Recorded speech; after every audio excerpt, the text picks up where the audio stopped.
1,476 กิโลเฮิรตซ์สถานีวิทยุภาคภาษาชาติพันธุ์แห่งเดียวในประเทศไทยที่มีความทันสมัยเชื่อถือได้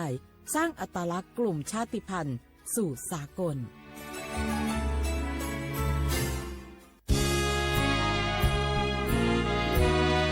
พระบารมีปกเกล้าเพื่อปวงชนชาวไทยจากพระราชกรณียกิจนานับประการที่พระบาทสมเด็จพระเจ้าอยู่หัวและพระบรมวงศานุวงศ์ทรงทุ่มเทพระวรกายทรงงานอย่างไม่เหน็ดเหนื่อยเพื่อประโยชน์สุขของประสบนิกรจากโครงการหลวงสู่การพัฒนาแหล่งน้ำส่งเสริมการศึกษาและด้านสาธารณสุขที่มุ่งเน้นการพึ่งพาตนเองและการพัฒนาอย่างยั่งยืนทุกย่างพระบาทคือการทรงงานทุกพระราชดำริคือพลังแห่งการพัฒนาเพราะประชาชนคือหัวใจของแผ่นดินร่วมเสริมสร้างความรักในสถาบันหลักของชาติโดยสำนักงานประชาสัมพันธ์ที่ 3 กรมประชาสัมพันธ์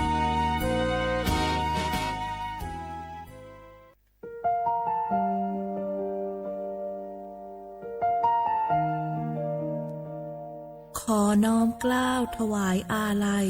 สมเด็จพระพันปีหลวงพระแม่แห่งแผ่นดินผู้ทรงเมตตาเหนือเกล้าขอพระองค์เสด็จสู่สวรรคาลัยข้าพระพุทธเจ้าข้าราชการและเจ้าหน้าที่สถานีวิทยุกระจายเสียงแห่งประเทศไทยจังหวัดเชียงใหม่กรมประชาสัมพันธ์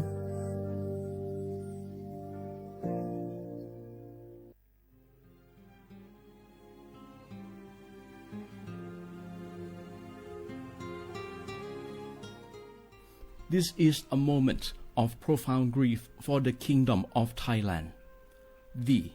the collective voices of Radio Thailand Chiang Mai, join the Thai nation in mourning the passing of our beloved Queen Martha,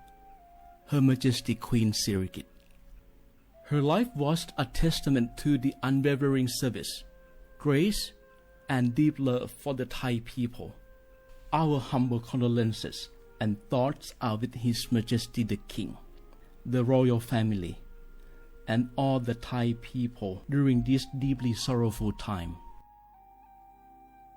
We will remember her forever.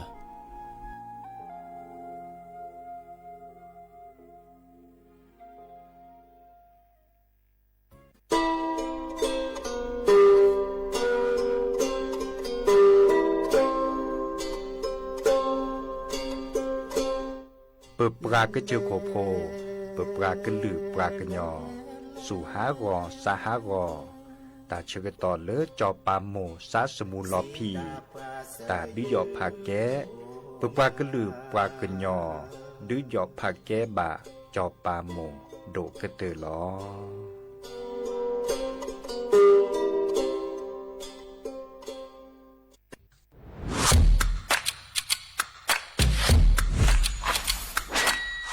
กลับมาแล้ววันนี้กับโครงการคนละครึ่ง plus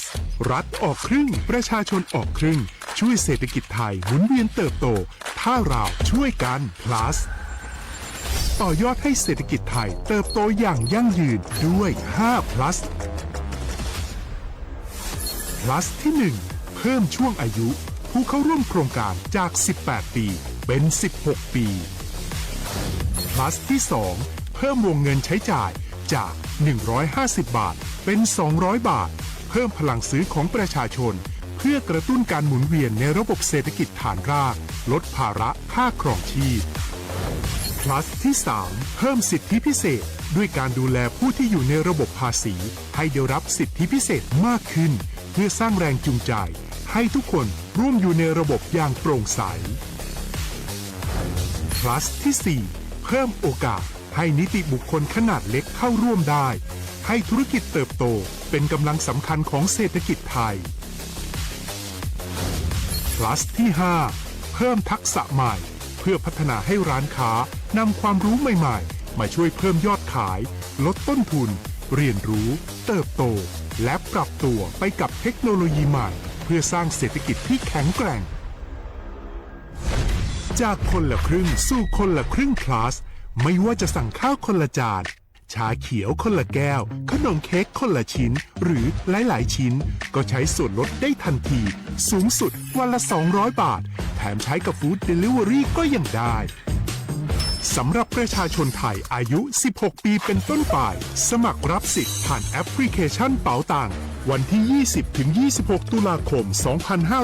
2568 สำหรับร้านค้าที่สนใจร่วมโครงการสมัครได้ผ่านแอปถุงเงินวันที่ 15 ตุลาคม ถึง 19 ธันวาคม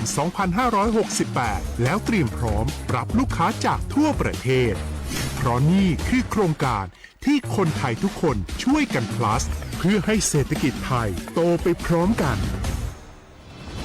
โครงการคนละครึ่ง plus ดำเนินการภายใต้เป้าหมายที่ชัดเจนของรัฐบาลในความต้องการกระตุ้นเศรษฐกิจลดภาระค่าครองชีพให้ประชาชนและยกระดับศักยภาพผู้ประกอบการไทยให้พร้อมในยุคดิจิทัลโดยยังคงยึดหลักความโปร่งใสตรวจสอบได้และป้องกันการใช้สิทธิที่ผิดวัตถุประสงค์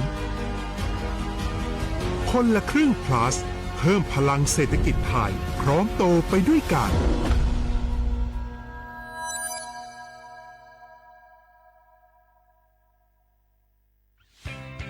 เส้นทางสายหมอกที่สวยที่สุดในเมืองแพร่กำลังรอทุกคนไปวิ่งด้วยกันครับทุกก้าวของคุณคือพลังของลมหายใจชวนเพื่อนชวนครอบครัวมาวิ่งฝ่าสายหมอกเพื่อโรงพยาบาลแพร่ในวันอาทิตย์ที่ 7 ธันวาคม 2568 บริเวณลานกิจกรรมหลังวัดพระธาตุช่อแฮมาร่วมกันส่งต่อพลังแห่งความดีเพราะทุกก้าวของคุณช่วยต่อชีวิตให้กับผู้ป่วยในโรงพยาบาลแพร่สมัครได้เลยวันนี้แล้วไปวิ่งด้วยกันในวันอาทิตย์ที่ 7 ธันวาคม 2568 พบกันบริเวณลานกิจกรรมหลังวัดพระธาตุช่อแฮนะครับ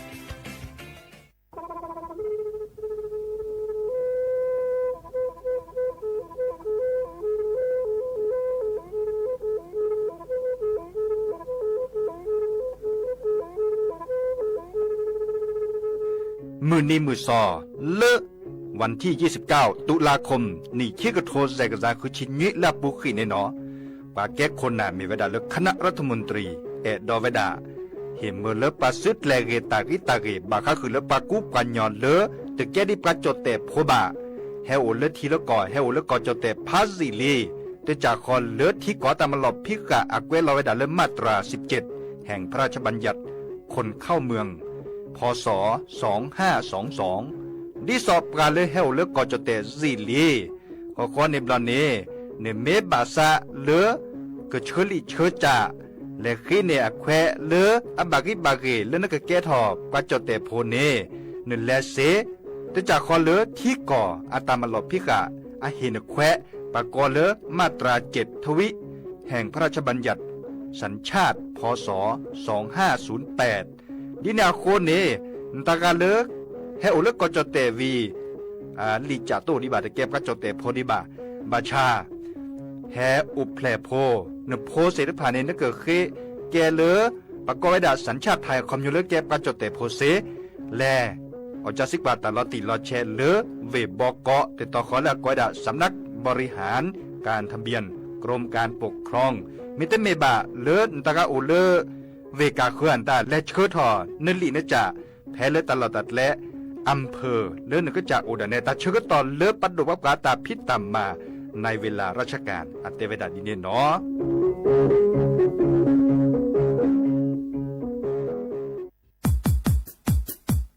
ดอปูแวปากญอโพนเมบาซะสู้ออมมือออเลวิทยุกลือลอกอจเตเวกีแมตตอนยาอีบอบบาเนบาคาคือเล่นตัดพิตามมาตัดพี่ออมมาออจดแต่กว่าก็ได้และสนใจโฆษณาเนื้ออดจัดสิกว่าสวทเชียงใหม่เบอร์โทรศัพท์053-276-068เมตเมบะ092-246-8579เซทอโบลอ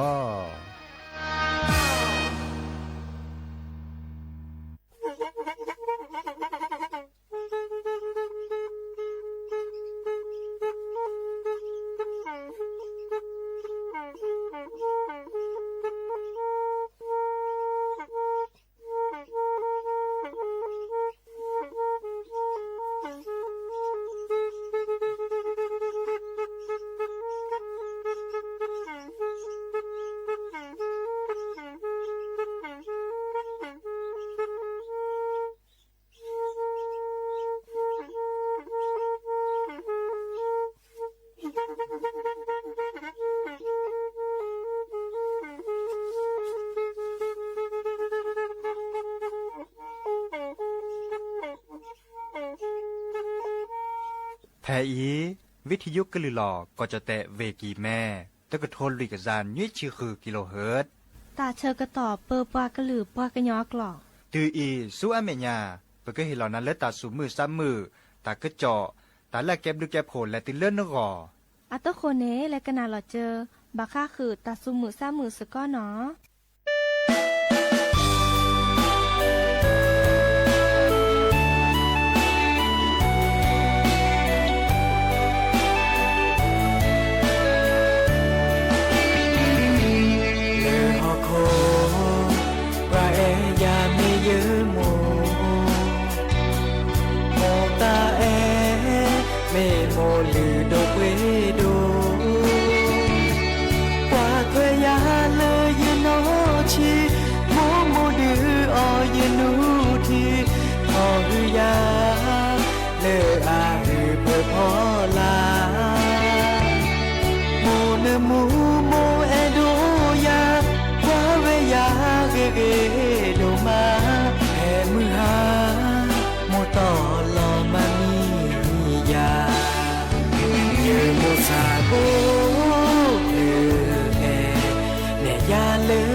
เยเส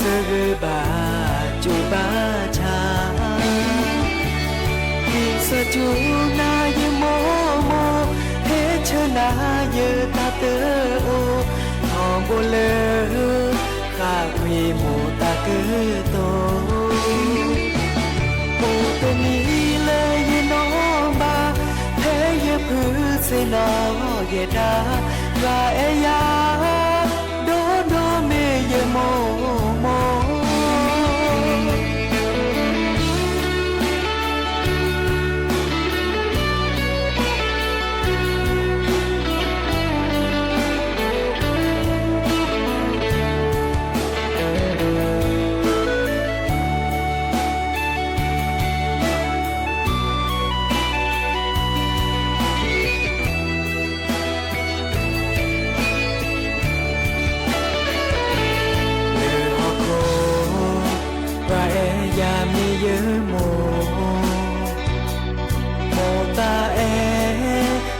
โมลือโดเว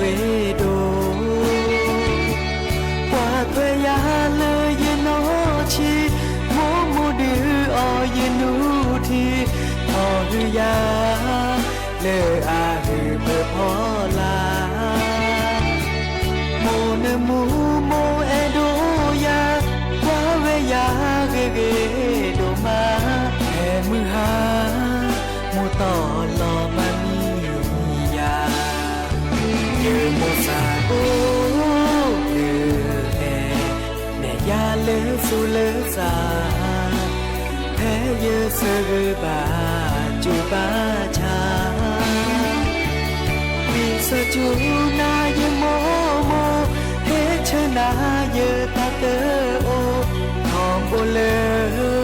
ข้าวีโมตาเกโตโอตนีพือเสนอเยดากาเอยาโดโดเมเยโมโมเยโมซาโอเลเอเนยาเลสุเลซาแพ้เยเสบาจูบาชาวิสจูนายโมโมเฮชนายตาเตโอโบเลข้าวีโมตาเกโตโอตนีเลยยนอบาเทยพือเสนอเยดากาเอยาโดโดเมเยโมโมกาเอยาโดโดเมเยโมโม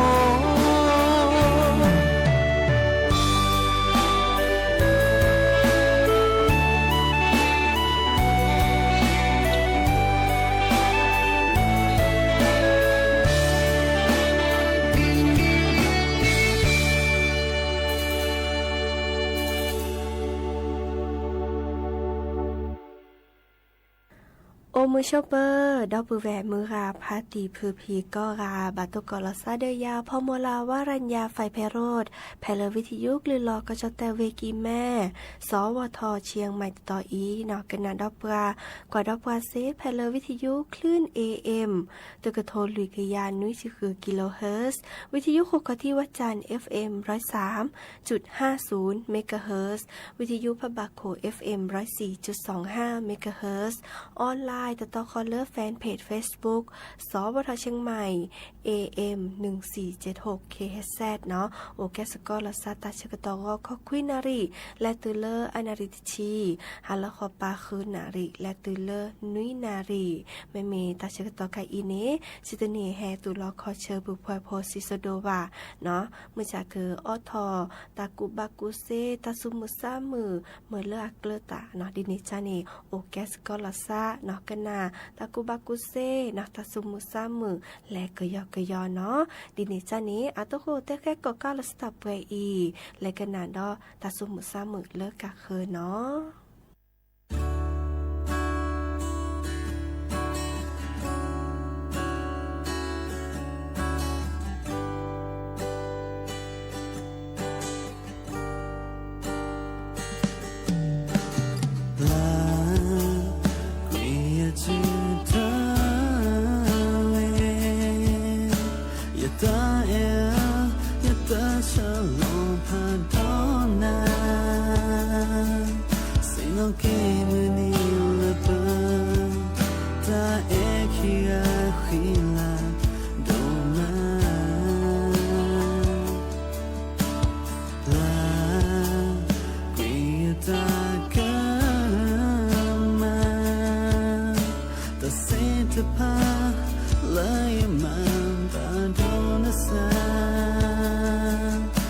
Sia lo che sa, ne mi lema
ก็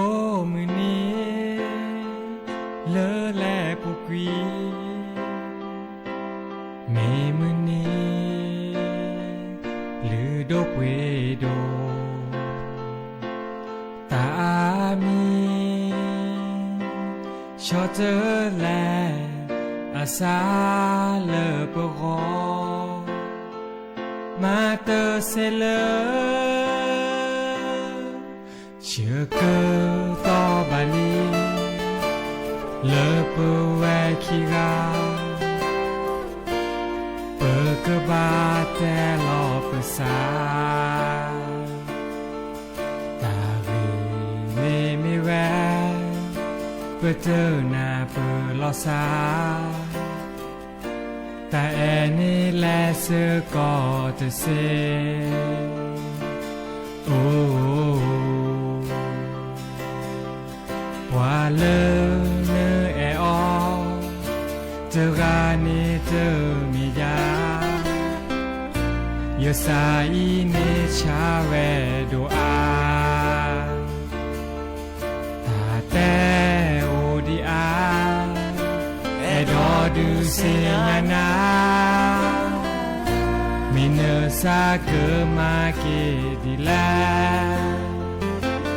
แห่ขอชูเยอโอดอเยอเกแต่บานาเตอนีเมนิเลออาเวกเตอเชกตอเลและปูกีมิเนเอยาชิอา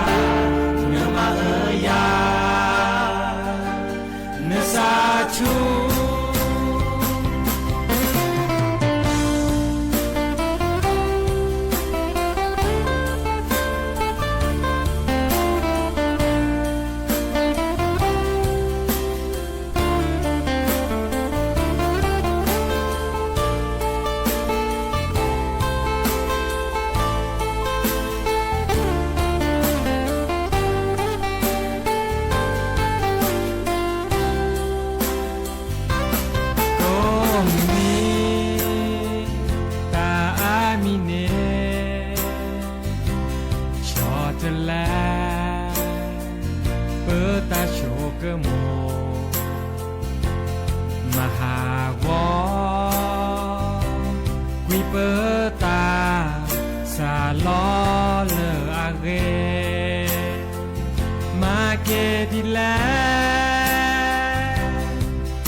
ซาตุยดอชุยาก็คือแกล้เจอตาเลนแต่โอ้ว่าเลเนเออเจอกันเนเจอมียายสายเนชาเวโดอาแต่โอดีอาเอดอดูเสียนามิเนอซาเกมาเกดีแลแค่ขอชูเยอโอดอเยอเกแค่บานา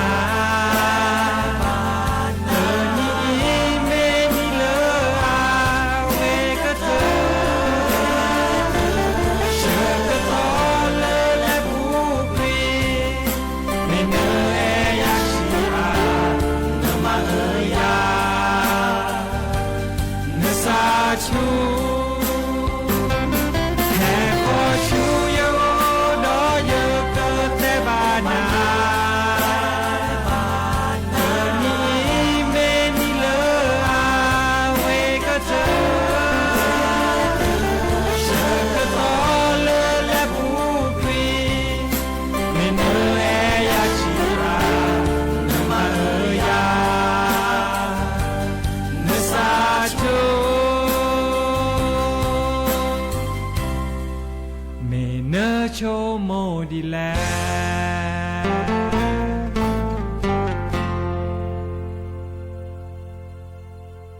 าเกกันนาดอตาเกิดจอตาบ่บานเนาะวีบอกก็เนาะปรับพลอตากระจอเทวดาเฮลอเมเลปลาแลบาทอจอปาโมอาจุเนาะบาราซอชิกุชิกาตบาริบาเกเดอาเฮเมเลซอนนี่ซอเชดิซอลากะตอภาเวดาเนาะเดอดิซอเลนอปูปรับพลอเนาะเทวดาปาฮิโปโคโพเนาะและบาจอปาหมอโจเนาะและเวดาเลอารมเมญาตคันนี้เนาะเดอเซจะทอเลตาเชกต่อโคนาริพะพอและตือเลลุยนาริฮาลคอปาเนาะก็มีต่อคอเลศาลาสหไทยสมาคมพระบรมราชวังเนาะดิซอเลอัญญอเนเดปาเลเกและบาทอจอปาหมอโจเนาะดิซอบามาเดียบะเนาะซอชิกุชิกาดีอาบะริบาเรเนาะอากิเฮลอเมเลกว่าซอชิกานี่เนาะเชดิซอเลบากาตาเมตบะเนาะอีคานีเมเลไอฮิซอดัดโชดโจเนาะตะลึกหลุดเจวามันจะเลกาเลเกเลฮิซอนี่ดบากะตอลซาเนาะดิซอเลชอนูโรเนาะบัตรประจำตัวประชาชนพาสปอร์ตเนาะวิกดอชุลมีชุลสัตตอคอเลประเฮกูเฮซอเชกาเมเลนและซอตโจเนาะเพเลอุโมงหน้าพระลานแต่ตอนนี้เนาะวิกดอปาเลือกข้อกว่าช่วยตาเกิดชุลมีชุลสาวิกดอเฮลอเกเลเนลิจานูรอบัตรประจำตัวประชาชนพาสปอร์ตเนาะวิกดอปาเลฮิซอเนนีเชมตานีบาเลฮิลอเกเชกุเชกานีเชเนตตอคอเลแกลเขทออากอดาเลประตูวิมานเทเวศเนาะดิเนจานีตาชกต่อเลิบกากาบีตเมเลิบกาแลบาจอปาหมอจุลบาอากิฮินิเชปีอาเฮเมปราซอเนวีลิเนาะและคือเกเดียกเชกชอวิกดอเลเมเลิบกาเฮซอดตนีดอเนาะดินิจาตบาซาเลอาตกเชกชอเตกรสวะอีคาดีอาชื่อวดักก็มันนี่เนาะอีคาเดเฮเตบบัสิญญาคือดอปูเวมือกาพัติพืพีดิซอเลกาเอดอเลเกเลบาทอจอปาโมจุเพลวิบกอเลนอปูเนาะบาลาเชกุเชกาเตบารีดิซอเลปะเตวะเนาะเดบาเขนีปะตาเนาะดิซอเลเขนีเลนอปูตาเนาะเขซอดโจเนาะเขซอดโจวีและแม่แลบาทอจอปาโมโจวีฮาเกเดเลฮิลอเกียวจานี่อันยอตจัดจิเนาะอีคาเดแกตาพิตามาเล่นนอปูเนาะอีคาเลวิบก็อาเฮปลับพลาลตากระเจาะเฮเตบอบาสิญญาเกนะโอเวดาเพอีเนาะ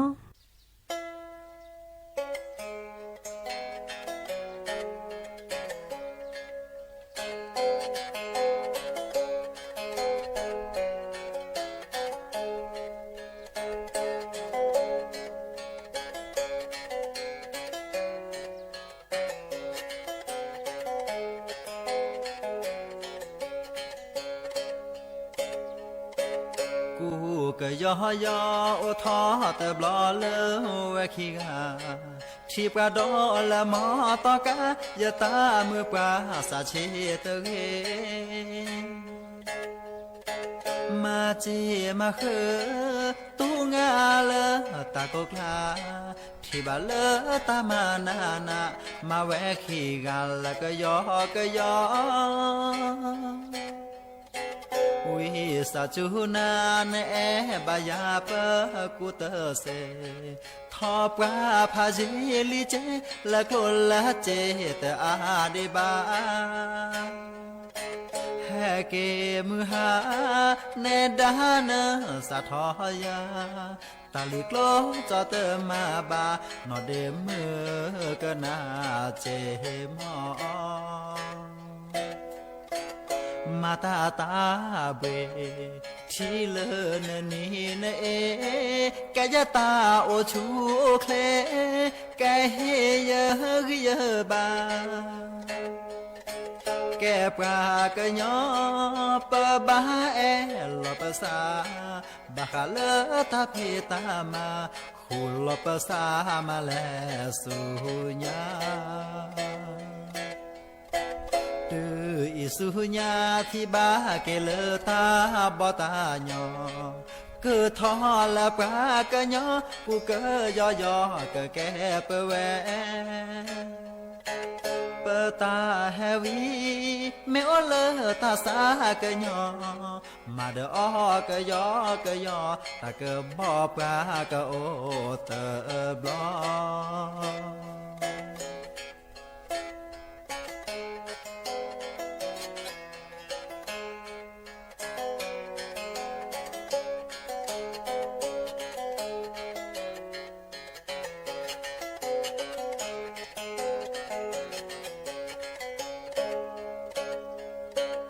มาตาตาเวทีเลนเนเนเอแกยะตาโอชูเคลแกเฮเยเยบาแกปรากะยอปะบาเอลปะสาบาคาเลตาเพตามาคูลปะสามาแลสุญาอิสุญาที่บาเกลตาบตาญอเกิดทอละปรากะญอกูเก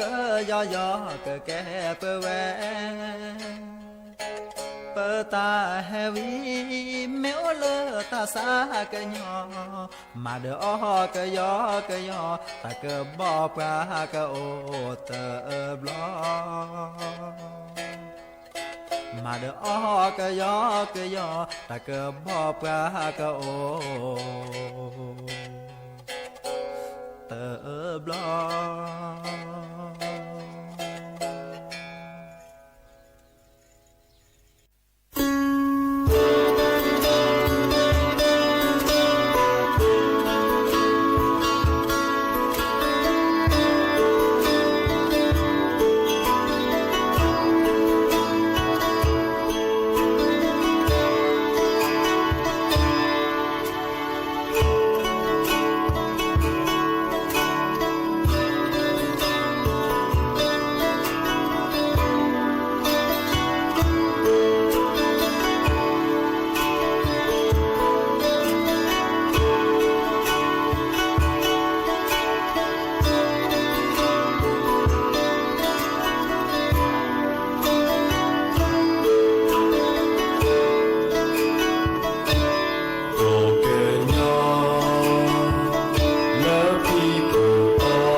Señor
วันนี้คิดว่าเลยไม่รู้พอเราคิดเลยพอเราคิดเราพอเล่นมากาพอเราคิดว่าเวกานี่พูดนี่มาเลยเว้นหาคิดก็ภาษาฟ้าคิดก็หาเนาะวิลุชอเจมันนี่จุดพลอดทุจุดพลอดเจหาเลยสู้อาสกอนี่โอ้เดี๋ยวพูดมาเลยแล้วอะไรที่กูมาเนี่ยจะกุยราคาจะกุยแกเรก็เลยเราเตะเราเราเลยจะก็ฟาดต่อยนั่นแต่ใครได้ใช้ก็จะถึงเนาะถึงเนาะชาวเนี่ยเด็กคุณเด็กแค่พอเดี๋ยวจะเลสู้เนี่ยปะเดี๋ยวจะก็กินหมูกันไหนข้อแต่เนี่ยฟาดต่อยเนาะดอกกอทูจิพลอดเจ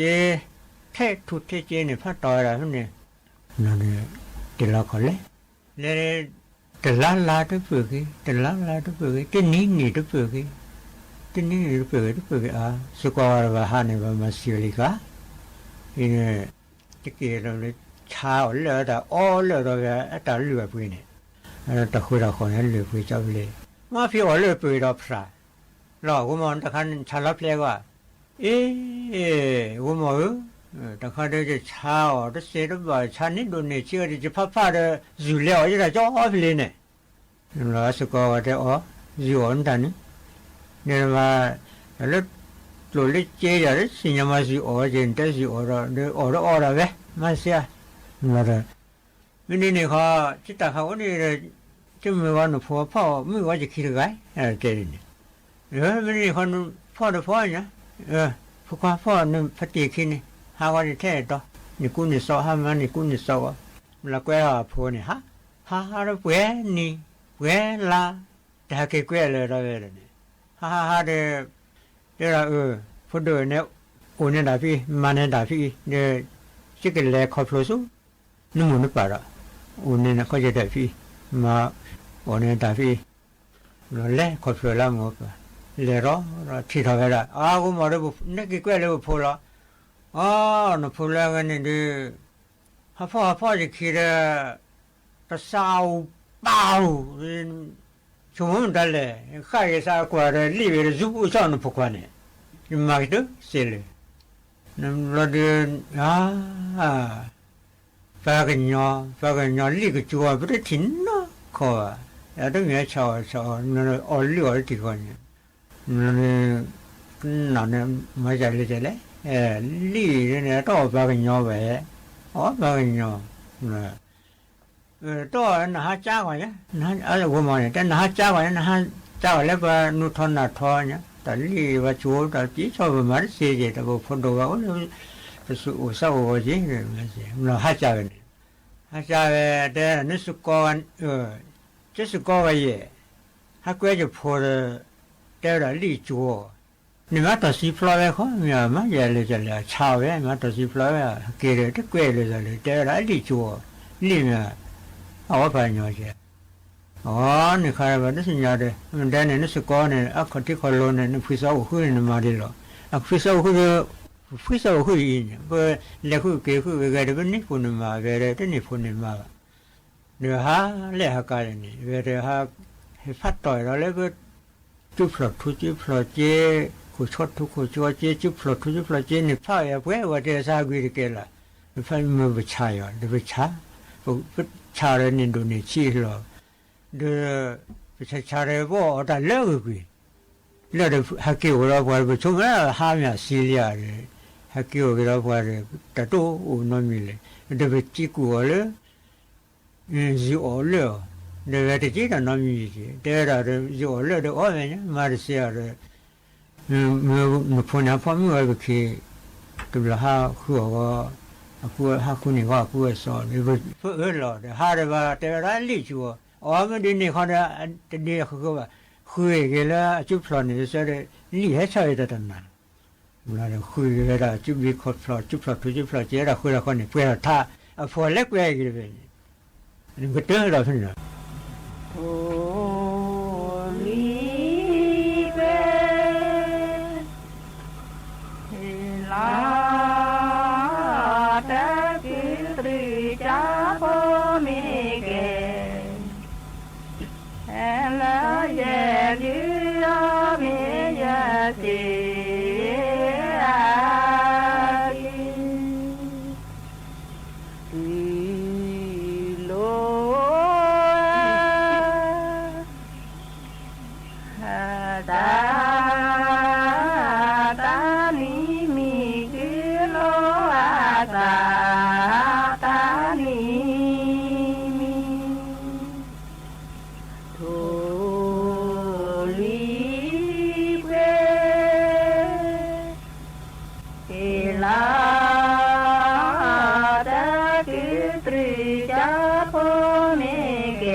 la ye du a me ye ti a hi de su kha la sa mi la de su kha la sa mi la tu li ple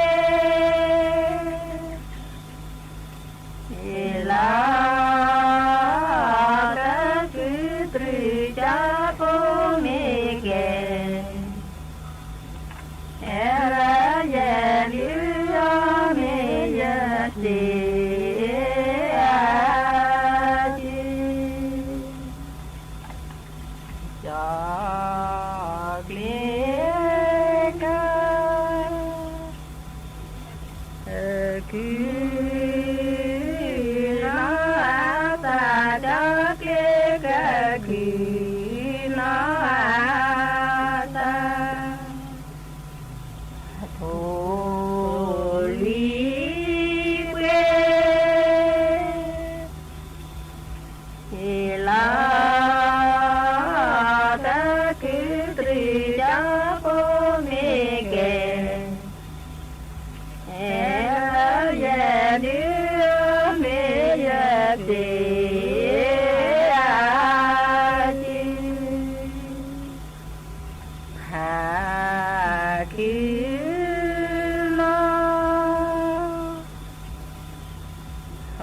sa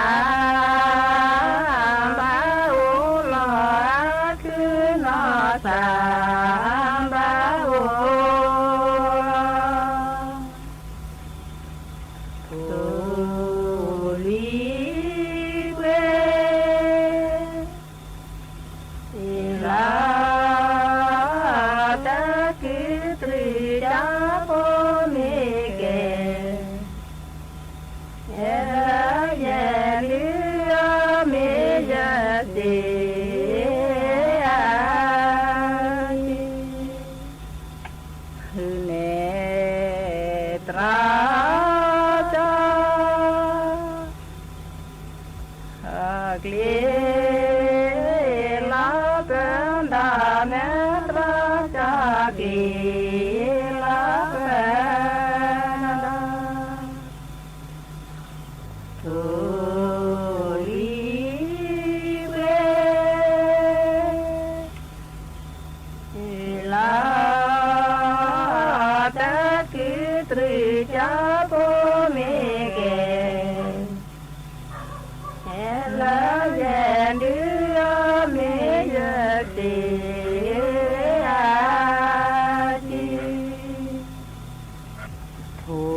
ta chú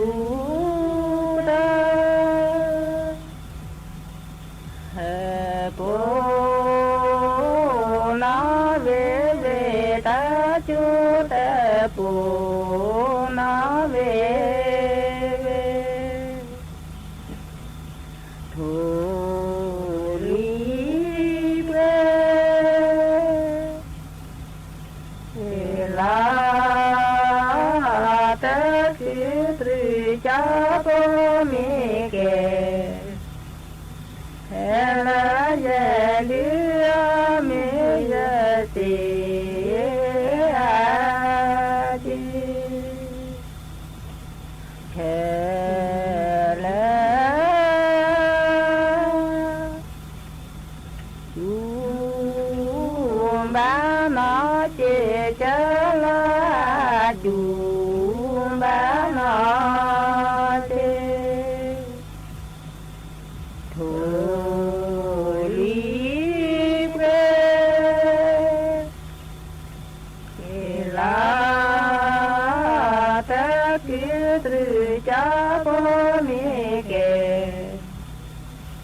Hela Yelia Meyasi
Hãy subscribe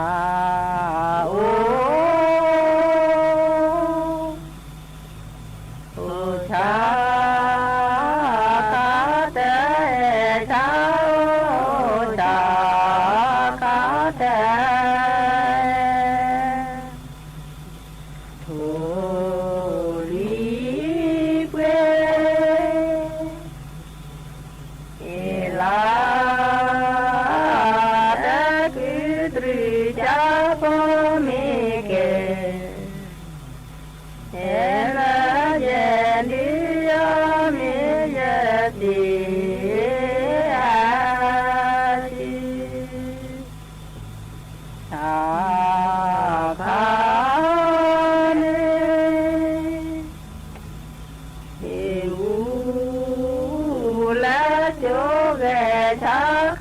Ghiền Mì Gõ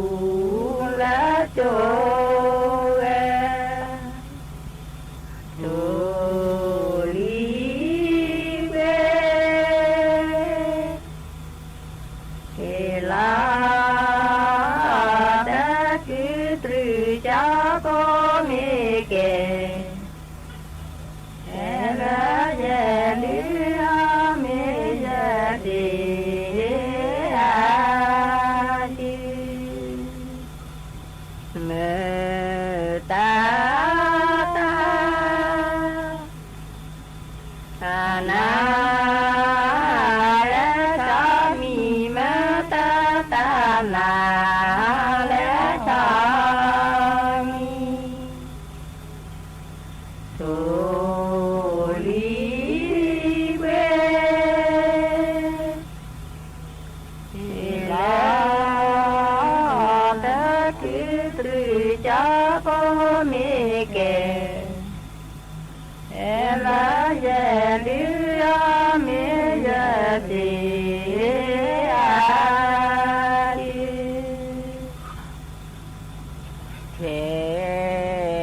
แล้ว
ว่าสำหรับการจ่ายเงินสมทบประกันสังคมในช่วงสถานการณ์อุทกภัยขอให้ประชาชนที่อยู่ในระบบประกันสังคมไม่ต้องกังวลเนื่องจากสำนักงานประกันสัง